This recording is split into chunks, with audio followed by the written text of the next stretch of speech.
এই family card, কৃষক card, খেলোয়াড়দেরকে রাষ্ট্রীয় সম্মাননা ভাতা প্রদান সহ আরো অনেক বিষয় যেগুলো আমরা প্রতিশ্রুতি দিয়েছি সেটা আমরা প্রতিপালন করছি। আর একটা কি বিষয় আমি ভুলে যাচ্ছি, আরো একটা কার্ড আছে,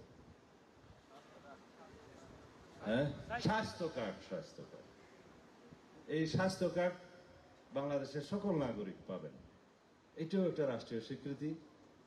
এবং এই স্বাস্থ্য কার্ড প্রত্যেক নাগরিকের কাছে থাকবে। সরকারি হাসপাতালে তারা বিনামূল্যে চিকিৎসা পাবে। সবচাইতে বেশি সুবিধা যেটা, তা হচ্ছে যদি কোনো গরিব ভাই বোন যারা অর্থ কষ্টে আছেন, উন্নত চিকিৎসা পান না, অথচ তার একটি জটিল অসুস্থতা আছে, রোগ আছে, ব্যাধি আছে, তাকে প্রাইভেট হসপিটালে উন্নত চিকিৎসা করার জন্য রাষ্ট্রীয় সাবসিডিতে ব্যবস্থা করা হবে। সেটা আমরা শুরু করব ইনশাআল্লাহ। এতগুলো কাজ আমরা নাগরিকদের কল্যাণে শুরু করতে চাচ্ছি। কেন?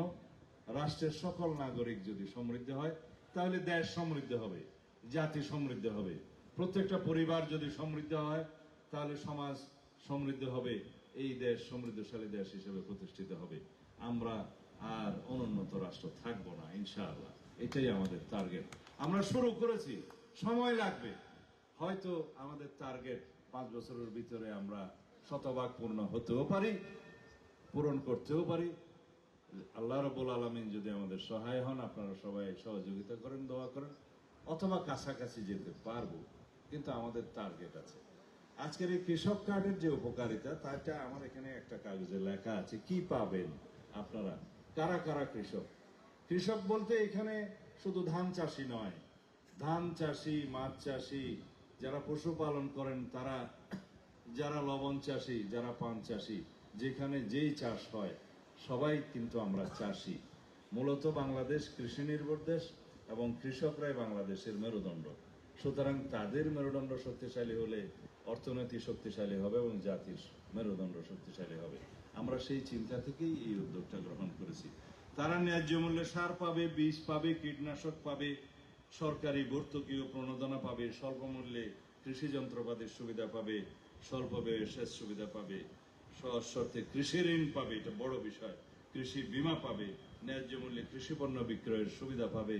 তাদের জন্য সেলস সেন্টার, ল্যান্ডিং প্লেস থাকবে, মাছের জন্য যেমন ফিশারিজ ল্যান্ডিং প্লেস থাকে, এবং কৃষি বিষয়ক প্রশিক্ষণ পাবে। মোবাইলে আবহাওয়া এবং বাজারের তথ্য পাবে, কখন ঘূর্ণিঝড়, কখন বৃষ্টি, কখন অতিবৃষ্টি, কখন বন্যা, সমস্ত ইনফরমেশন পাবে, বাজারের তথ্য পাবে। আর ফসলের চিকিৎসা কেউ শুনেছেন? ফসলের রোগ ব্যাধি কোন সময় কি চিকিৎসা? মাটির চিকিৎসা কেউ শুনেছেন?